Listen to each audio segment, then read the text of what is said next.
Video like जरूर कर लीजिए और ऐसे वीडियो लगातार फ्री में पाने के लिए चैनल को तुरंत सब्सक्राइब कर लीजिए और बेल आइकन को जरूर टैप कर लीजिए ताकि आगे भी सारे वीडियो आपको मिलते रहे। यूट्यूब में फॉलो करते हैं तो प्लीज ये वाला फ्री टेलीग्राम चैनल जरूर ज्वाइन कर लीजिएगा। सारे नोटिफिकेशन सारे अपडेट यहीं पे आते हैं, ध्यान रखिए। Hello everyone, welcome to study for civil services. I am Ichchha Mishra और ये वीडियो सीरीज़ हमारी यूपीपीसीएस मेंस के लिए मोस्ट इम्पॉर्टेंट क्वेश्चंस की चल रही है। इसमें हम एक क्वेश्चन डिस्कस करते हैं जो कि बाइलिंगुअल होता है, तो आप हिंदी मीडियम के हो या इंग्लिश मीडियम के, दोनों लोग ही इससे बेनिफिट ले सकते हैं। एंड आज का क्वेश्चन देखने से पहले मैं आपको बताना चाहूँगी आप हमारे पेड कोर्सेज से जुड़ सकते हैं। यहाँ पर यूपीपीसीएस के द्वारा कंडक्ट कराए जाने वाले एग्ज़ाम्स जैसे कि PCS, RO, ARO, BEO, इन सभी के लिए पेड कोर्सेज अवेलेबल हैं। इसके साथ ही UKPSC, BPSC, HCS, UPSSC के द्वारा भी जो एग्ज़ाम्स कराए जाते हैं उनके लिए भी कोर्सेज अवेलेबल हैं, आप ज्वाइन कर सकते हैं और इनके संबंध में गिवन नंबर पर आप अधिक जानकारी प्राप्त कर सकते हैं। और आपने अगर अभी तक हमारे फ्री टेलीग्राम चैनल को नहीं ज्वाइन किया है तो इसे जल्द से जल्द ज्वाइन कर लीजिएगा ताकि चैनल से संबंधित सभी अपडेट्स आप तक ईजिली पहुँच सकें।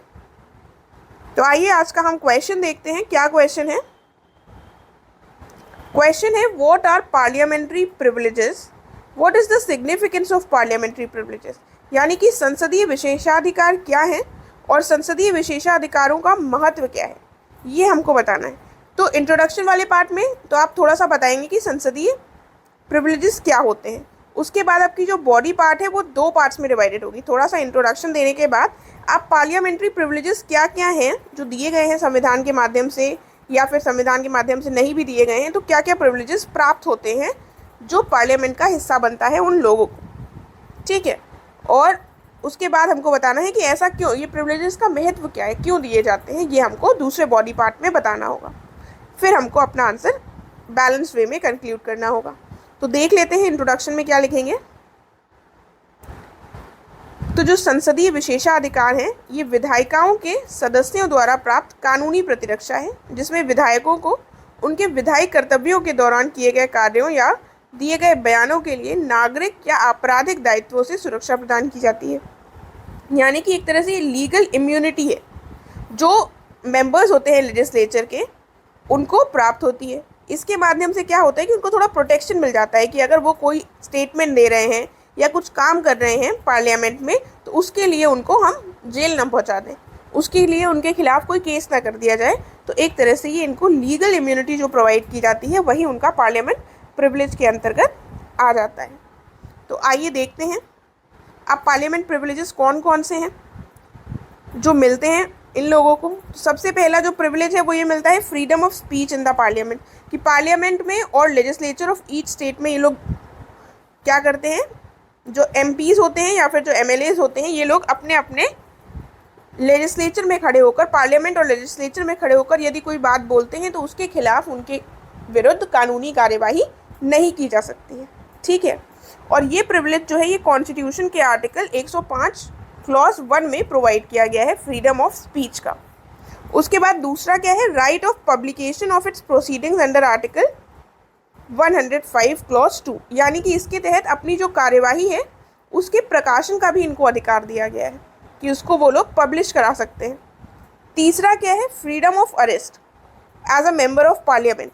अगर कोई व्यक्ति मेंबर ऑफ पार्लियामेंट है तो उसको अरेस्ट नहीं किया जा सकता है, उसके लिए कुछ दिशा निर्देश हैं जिसको फॉलो किया जाता है।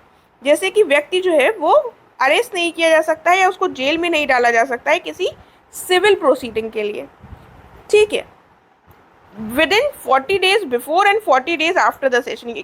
यानी पार्लियामेंट का सेशन चल रहा है उससे 40 दिन पहले और उस सेशन के 40 दिन बाद तक किसी सिविल मामले में उस व्यक्ति को जेल में नहीं डाला जा सकता है।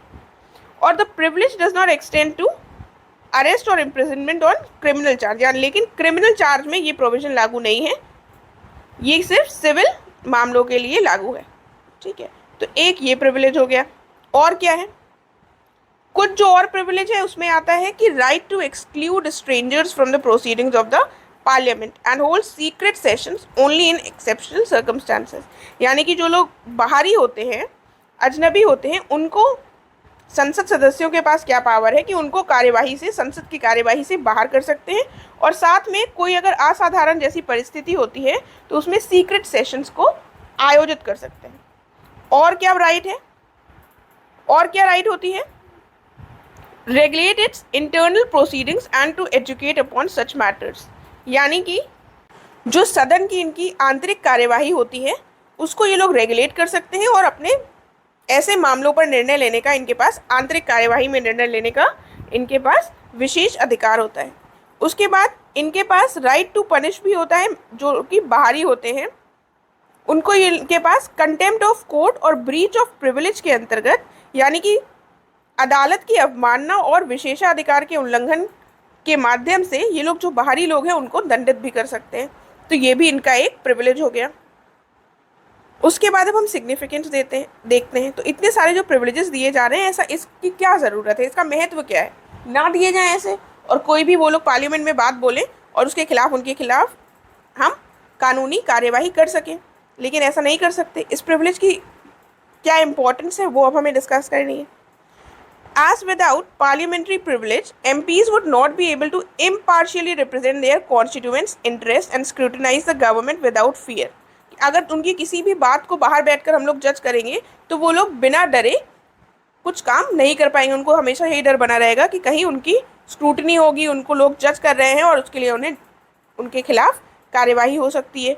और वो जो लोग हैं जिनको वो रिप्रेजेंट कर रहे हैं उनके पक्ष में सही से बात नहीं बोल पाएंगे अपनी, और गवर्नमेंट की स्क्रूटनी से भी उनको हमेशा डर लगा रहेगा। और इंडिपेंडेंट वर्किंग के लिए काफ़ी इंपॉर्टेंट है कि उनको ये सब प्रिविलेजेस दिए जाएं। और ये क्या प्रोटेक्ट करता है? It protects the ability of MPs to carry out their role without the fear of legal repercussions, यानी कि उनको ये डर नहीं रहेगा कि उनके ऊपर कोई कानूनी कार्यवाही हो सकती है, तो वो लोग बिना डरे अपने इंडिपेंडेंटली बातों को और कामों को कर सकेंगे। फिर इंश्योर करेगा collective rights of parliamentarians as they could carry out their duties effectively and independently, like rights to exclude strangers, to punish members and outsiders for breach of their privileges. क्या मतलब हुआ इसका? एक ये भी फीचर हो जाता है, इंपॉर्टेंस हो जाती है कि जो सांसदों के सामूहिक अधिकार हैं वो भी सुरक्षित बने रहेंगे, उनकी भी सुरक्षा रहेगी, वो सुनिश्चित किए जा सकेंगे, क्योंकि ताकि वो प्रभावी ढंग से और स्वतंत्र रूप से जो भी उनके कार्य हैं उनको कर सकें। उनके कार्यों में यही कौन कौन सी चीज़ें आती हैं कि एक्सक्लूड करना स्ट्रेंजर्स को, पनिश करना आउटसाइडर्स को ब्रीच ऑफ प्रिविलेजेस के आधार पर। ठीक है, तो ये एक सिग्निफिकेंस हो गया। उसके बाद क्या सिग्निफिकेंस हुआ? इनको अनुचित जो आलोचना होती है उससे ये लोग बच जाते हैं, एक तरह से इनको एक शील्ड प्रोवाइड हो जाती है अनवारंटेड क्रिटिसिज्म से। और ये संसद के सदस्यों की जो गरिमा, अधिकार और सम्मान को बनाए रखने में भी मदद करती हैं, और ये हेल्पफुल होती है effective functioning of the parliament में, यानी कि प्रभावी कामकाज में भी सहायक है, क्योंकि अगर उन्हें ये सुरक्षा नहीं मिलेगी तो वो लोग सही से काम नहीं कर पाएंगे और जो पार्लियामेंट है वो इफेक्टिवली फंक्शन नहीं कर पाएगी। तो ये सारे सिग्निफिकेंस हो गए हमारे इससे संबंधित। लेकिन अब कुछ इसमें प्रॉब्लम्स भी है कि कई बार इसको अनड्यू यूज़ कर लिया जाता है, गलत फ़ायदा उठा लिया जाता है प्रिविलेजेस का। ठीक है, लेकिन आपसे क्वेश्चन में पूछा नहीं गया है, तो आपको, अगर आपसे क्वेश्चन में जो पूछा गया है वही केवल आपको आंसर करना है। आपको पार्लियामेंट्री प्रिविलेजेस से संबंधित समस्याएं जो हैं वो नहीं पूछी गई हैं, तो वो आपको बताना भी नहीं है। ठीक है, सिर्फ हमें क्वेश्चन की डिमांड को ही एड्रेस करना है। फिर उसके बाद हम अपना कंक्लूजन देंगे, और कंक्लूजन में आप एक लाइन ऐसे लिख सकते हैं कि हालांकि ये प्रायः देखा जाता है कि ये जो विशेषाधिकार है इसका सांसदों के द्वारा दुरुपयोग किया जाता है, इसीलिए हम क्या कर सकते हैं, हम इन विशेषाधिकारों को संहिताबद्ध कर सकते हैं, यानी कि कोडिफाई कर सकते हैं। और विधायी विशेषाधिकारों पर नागरिकों के स्वतंत्र भाषण के अधिकार को प्रधानता देने की आवश्यकता है, यानी कि जो नागरिकों की जो मांगे हैं और जो नागरिकों के पास राइट टू फ्री स्पीच है उसको ज़्यादा इम्पोर्टेंस दी जानी चाहिए, बजाय जो कि लेजिस्लेटिव प्रिविलेजेस दिए गए हैं इसके माध्यम से। तो यानी कि नागरिकों की फ्रीडम ऑफ स्पीच ज़्यादा इम्पोर्टेंट हो जाती है पार्लियामेंटेरियंस की फ्रीडम ऑफ स्पीच से।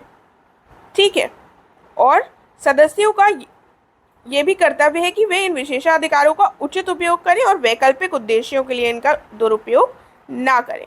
तो इस तरह से हम एक बैलेंस्ड अपना कंक्लूजन लिख सकते हैं। आई होप आपको समझ में आ गया होगा। अगर आपको कोई क्वेश्चन है तो आप पूछ सकते हैं कमेंट करके।